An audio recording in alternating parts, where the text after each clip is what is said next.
শুভ সকাল বন্ধুরা, কেমন আছো তোমরা সকলে? আশা করছি তোমরা সকলে খুব ভালো আছো, সুস্থ আছো। আমরাও কিন্তু খুব ভালো আছি।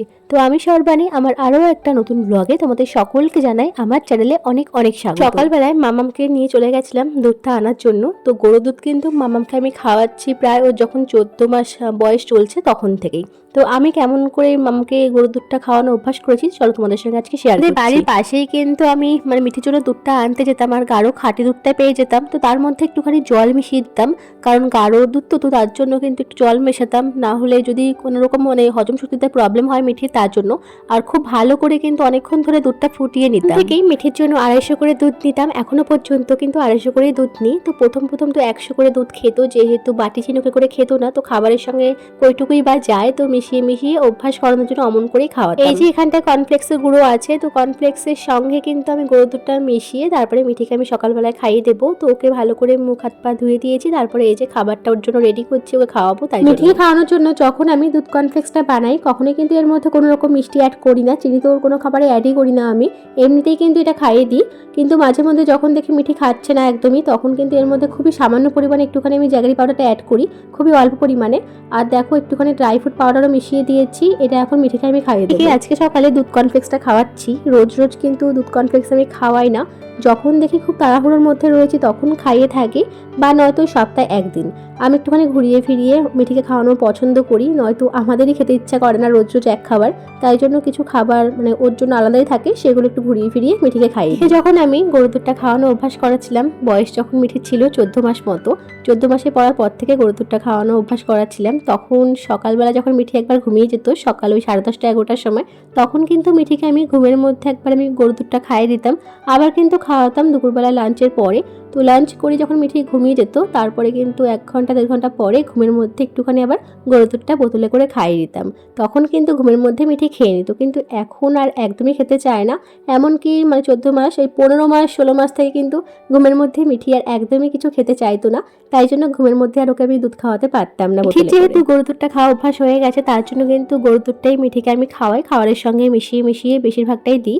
তো এখন কিন্তু মিঠি ন্যান প্রোটা খায় না, তো ফর্মুলা মিল্ক কিন্তু যখন আমি কোথাও ঘুরতে যাই ওকে নিয়ে, তখন কিন্তু নিয়ে যাই, নয়তো যখন ও বাড়িতে থাকে তখন কিন্তু ওকে আমি গরুর দুধটাই খাওয়াই। তোমরা তোমাদের বেবি দেখে কত মাস বয়স থেকে গরুর দুধটা খাইয়েছো বা খাওয়াচ্ছো বা খাওয়াবে ভাবছো, তোমরা কিন্তু সেটা অবশ্যই জানিও আমাকে কমেন্ট বক্সে কমেন্ট করে।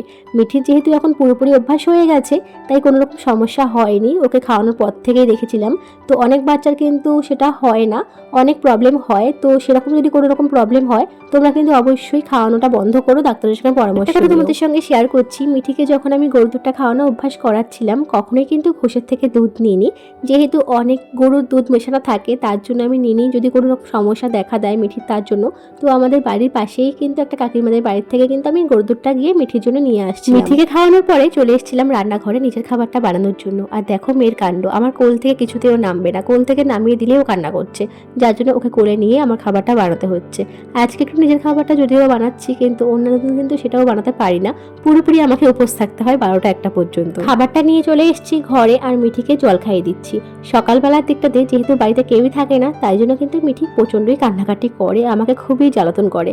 তো কোলে নিয়ে বেশিরভাগ কাজকর্মগুলো আমাকে সারতে হয়। ওই 12টা 1টা পর্যন্ত অপেক্ষা করি কখন মা আসবে, মা আসলে তারপরে মায়ের কাছে একটু খাওয়া দাওয়াটা করতে পারি। তোমরা যারা একা হাতে বাচ্চা সামলাচ্ছ, বাড়িতে কেউই থাকে না, তোমরা হয়তো ব্যাপারটা খুব ভালো করে জানবে যে কেন উপোস থাকতে হয় দুপুর পর্যন্ত। বাচ্চার খেয়াল রাখতে গিয়ে মায়েদের আর কোনো খেয়ালই রাখা হয় না, খাওয়া তো দূরে থাক। তো যাই হোক, রান্নাঘরে সবজি সেদ্ধটা মিঠির জন্য বসিয়ে আমি গেছিলাম ছাদে ওর বালিশ আর কাঁথা যেগুলো থাকে আর কি, মাছটা কাটা শিখিয়ে দিচ্ছিল। জিওল মাছটা কাটতে আমার ভীষণই ভয় লাগে, তো এখন কিন্তু মাছটা কাটা আমি শিখে গেছি, আর মা মাঝে মধ্যে মাছটা কেটে দিয়ে যায়। তো এখানে দেখো মিঠির জন্য আমি জিওল মাছ দিয়ে ঝোল বানাবো, তো তার জন্য মাছটা একটু হালকা করে ভেজে নিচ্ছিলাম। এই মাছটা একটু কড়া করে ভাজলে আর মাছটার কিছুই পাওয়া যায় না, তার জন্য একটু হালকা করে ভাজি। আর এখানে দেখো সবজি সেদ্ধটা যে করেছিলাম, একটু লাল লাল জল হয়েছে যেহেতু বিট দিয়েছিলাম, তো এই সবজি সেদ্ধ জলটা আমি ফেলে দিই না, ওই জলটাই কিন্তু ঝোলের মধ্যে আমি দিয়ে দিই। আজকে একটু মশলা দিয়ে মিঠির জন্য ঝোলটা বানাচ্ছিলাম। লাল লাল মশলার মধ্যে দেবো না, শুকনো লঙ্কা দিয়েছি, ওটা কিন্তু টমেটো আর একটু সামান্য পরিমাণে একটু জিরে রয়েছে আর আদা রয়েছে, ব্যাস ওটা দিয়ে পেস্ট বানিয়ে নিয়েছিলাম। আর তারপরে এই যে মশলাটা কষিয়ে ঝোলটা আমি মিঠির জন্য তৈরি করে নিলাম।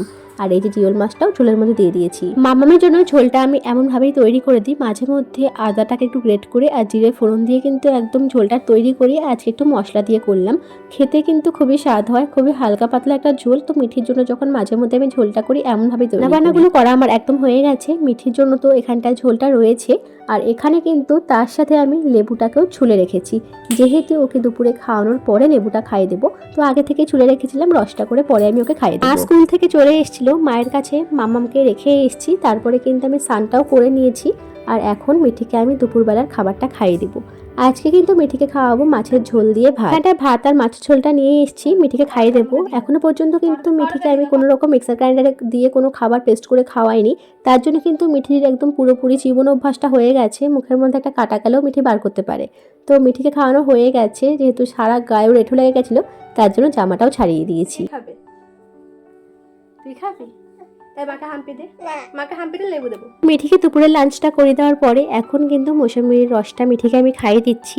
আর এরপরে খানিকক্ষণ বাদে কিন্তু মিঠিকে আমি ঘুম পাড়াবো। লেবু রসটা খাওয়ানোর একদম সাথে সাথে ঘুম পাড়িয়ে দেবো না। তো দেখো মিঠিকে যে কটা ভাত খাওয়ানোর জন্য নিয়েছিলাম আজকে কিন্তু সেটুকু খাইনি একদম, জানি না কেন ভাতগুলো মানে বেশিরভাগটাই রয়ে গেছিলো। তারপরে কিন্তু মিঠি ঘুমিয়ে গেছে। ঠিকই দুপুরবেলায় ঘুম পাড়িয়ে দেওয়ার পরে কিছু এডিটিংয়ের কাজ ছিল, সেগুলো আমি সেরে নিচ্ছিলাম। আর তারপরে যখন মিঠি ঘুম থেকে উঠে গেছিলো, ওকে নিয়ে সাথে করে চলে যাচ্ছিলাম ক্যানটা দিতে যাওয়ার জন্য। তো ক্যানটা আমি আগের দিন বিকেলবেলায় বেশিরভাগটা দিয়ে আসি, তাহলে সুবিধা হয়। তো দেখো আমার মিঠি কিন্তু এখন দৌড়ে দৌড়ে যাচ্ছে ক্যানটা দিতে। কি হয়েছে? হাম্বা হাম্বা দেখবে? হাম্বা হাম্বা কোথায়? হাম্বা কোথায়? ওখানে হাম্বা। টাটা করে দাও হাম্বাকে, টাটা করে দাও হাম্বাকে, টাটা করে দাও, ফ্ল্যাঙ্কিস করে দাও, ফ্ল্যাঙ্কিস করে দাও, ফ্ল্যাঙ্ক নাই, টাটা করে দাও হাম্বাকে, টাটা, এক চোখ মেরে দাও হাম্বাকে। তো সন্ধ্যেবেলায় ঘরে চলে আসার পরে একটু সন্ধ্যা দিতে চলে এসেছিলাম ঠাকুর ঘরে। তো চলো আজকের মতো ব্লগটা আমি এখানটা এন্ড করলাম। দেখা হচ্ছে নেক্সট ব্লগে, ততক্ষণের জন্য তোমরা সবাই ভালো থেকো, সুস্থ থেকো। আর জানিও আজকের ব্লগটা তোমাদের কেমন লেগেছে। টাটা।